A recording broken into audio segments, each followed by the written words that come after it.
of the Prophet ﷺ, it's an authentic narration in the book of Tabarani, where the Prophet ﷺ is narrated to have said, أَوَّلُ مَا يُحَاسَبُ عَلَيْهِ الْعَبْدُ يَوْمَ الْقِيَامَةِ الصَّلَاةِ.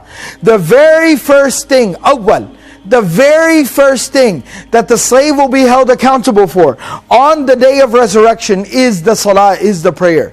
فَإِن صَلُحَتْ, if it is correct, صَلُحَ سَائِرُ عَمَلِي, then all the rest of his actions will be correct, will be legit, will be okay. وَإِن فَسَدَتْ, but if it is corrupted, if his prayer is messed up, it's jacked up, فَسَدَ سَائِرُ عَمَلِي, then all the rest of his actions will also be messed up. Alright? So the Prophet ﷺ is essentially telling us what? Prayer is the foundation. Prayer is the basis. It's what everything else builds on. Now let's take a look at the Qur'an. The Prophet ﷺ is basically summarizing for us what the Qur'an presents to us in a very powerful manner. قَدْ أَفْلَحَ الْمُؤْمِنُونَ. Most definitely success has been achieved by the believers. Alright, what are their qualities? Who are these believers? Please define. الَّذِينَ هُمْ فِي صَلَاتِهِمْ khashi'un. They are those people that in their prayers, they have a lot of quality. They have khushu'. We're still calling khushu' quality. We're almost there. وَالَّذِينَ هُمْ عَنِ اللَّغْوِ مُعْرِضُونَ. They are those people that they constantly avoid indulging into useless things. They don't waste their time. وَالَّذِينَ هُمْ لِلزَّكَاةِ فَاعِلُونَ. They are those people who constantly are either giving charity or purifying themselves. They take the initiative in terms of purifying themselves. وَالَّذِينَ هُمْ لِفُرُوجِهِمْ حَافِظُونَ. They are those people who constantly safeguard their chastity, their modesty, their decency. Alright? إِلَّا عَلَىٰ أَزْوَاجِهِمْ أَوْ مَا مَلَكَتْ أَيْمَانُهُمْ فَإِنَّهُمْ غَيْرُ مَلُومِينَ. Of course, except in the case of their wives or what the right hand possesses, then in that case they're not to be blamed. فَمَنِ ابْتَغَىٰ وَرَاءَ ذَلِكَ فَأُولَٰئِكَ هُمُ الْعَادُونَ. Whoever seeks anything beyond that is then obviously crossing the line. Alright. وَالَّذِينَ هُمْ لِأَمَانَاتِهِمْ وَعَهْدِهِمْ رَاعُونَ. They are those people who constantly watch over, they are diligent and they're careful about the word that they've given, the promises they've made, and the trust that has been given to them. Alright? وَالَّذِينَ هُمْ عَلَىٰ صَلَوَاتِهِمْ يُحَافِظُونَ. They are those people who constantly watch the timings of the prayers and mind the timings of the prayers. أُولَٰئِكَ هُمُ الْوَارِثُونَ. Those are the people, they will inherit. What will they inherit? الَّذِينَ يَرِثُونَ الْفِرْدَوْسِ.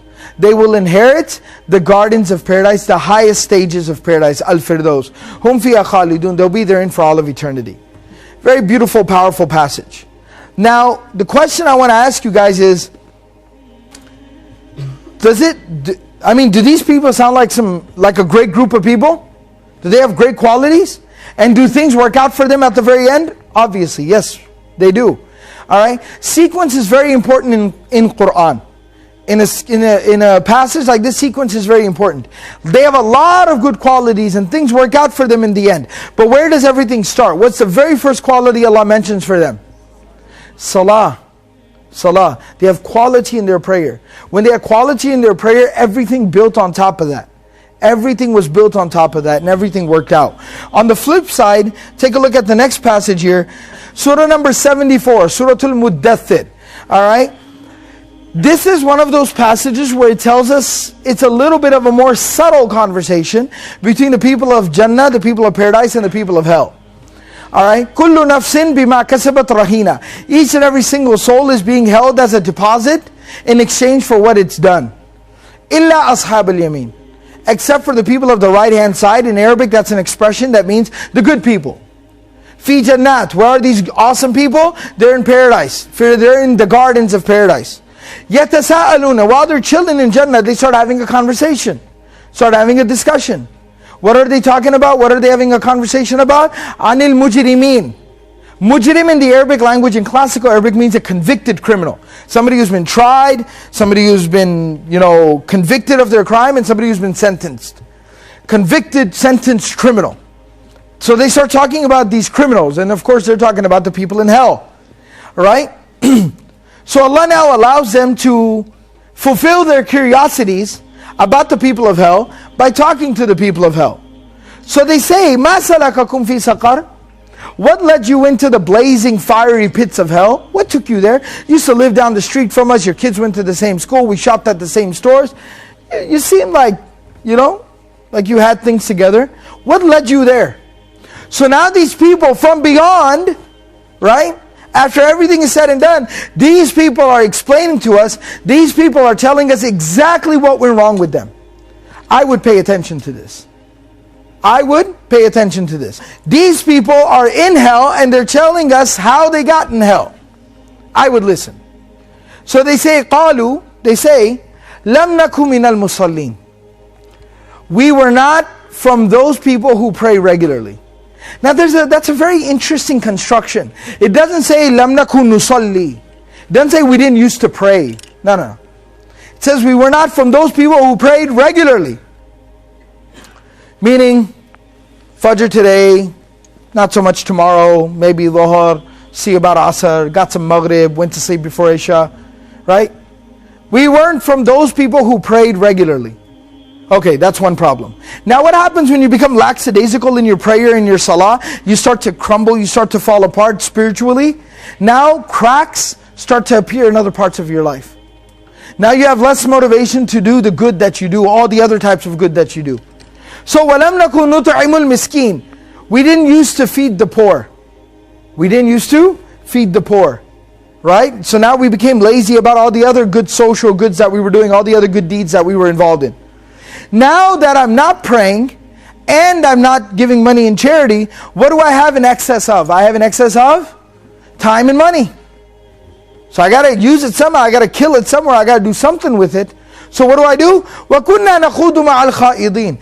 And we started indulging into useless things with other people who constantly indulge in useless things. That's it. Start rolling with the crew now. Right? Now when that starts happening, now you're living this complete life of decadence and apathy and, spiritual depravity. You're living this type of a life. Now, what happens from time to time? One of two things. Number one, you start to feel a little guilty at times. You look in the mirror and you don't like what you see. And you know what that is? That oftentimes that little feeling of, man, what am I doing with myself? What am I doing with my life? You know what that is? That's your iman clawing and scratching at the surface. Your iman has been buried alive, but it's gasping, it's breathing for air, and it's trying to claw back out. It's trying to claw back out. The second thing that happens in those situations is, if you're really lucky, if you're blessed by Allah, somebody comes along in your life and says, brother, sister, come on, why don't we go to the masjid? Like, come on, let's go to class. Like, what are you doing? Somebody comes along and just tries to give you a little boost, helps you out a little bit. Is there to support you spiritually. So, but what ends up happening oftentimes in those types of situations, people start to become defensive. People become defensive. No, I'm not a bad person. Or I'm not doing anything bad. Or no, don't tell me what to do. You don't know me. You don't know me. You can't tell me what to do. You don't know what I be doing in the rest of my time. Don't try to judge me. We become very defensive. And when we become defensive, we become very offensive. To ourselves, to other people, and even to Allah. We behave very offensively. So what did these people say they did then? When they started to feel guilty and they got defensive, what did they do? وَكُنَّا نُكَذِّبُ بِيَوْمِ الدِّينِ. We started denying and refusing and rejecting the day of retribution. Then you start telling people, you know what? Why don't you go and live your fairy tale?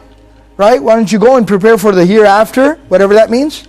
Right? I'm going to go have a good time. I'm going to deal with the here and the now. I'm going to make sure I'm doing good over here. You go prepare for the afterlife or whatever you call it. Right? So we started behaving like that. وَكُنَّا نُكَذِّبُ بِيَوْمِ الدِّينِ حَتَّى أَتَانَا الْيَقِينَ. Until reality came to pass. Until the truth all was shown to us as it is. Death came and we found out what it was. So these are two sides.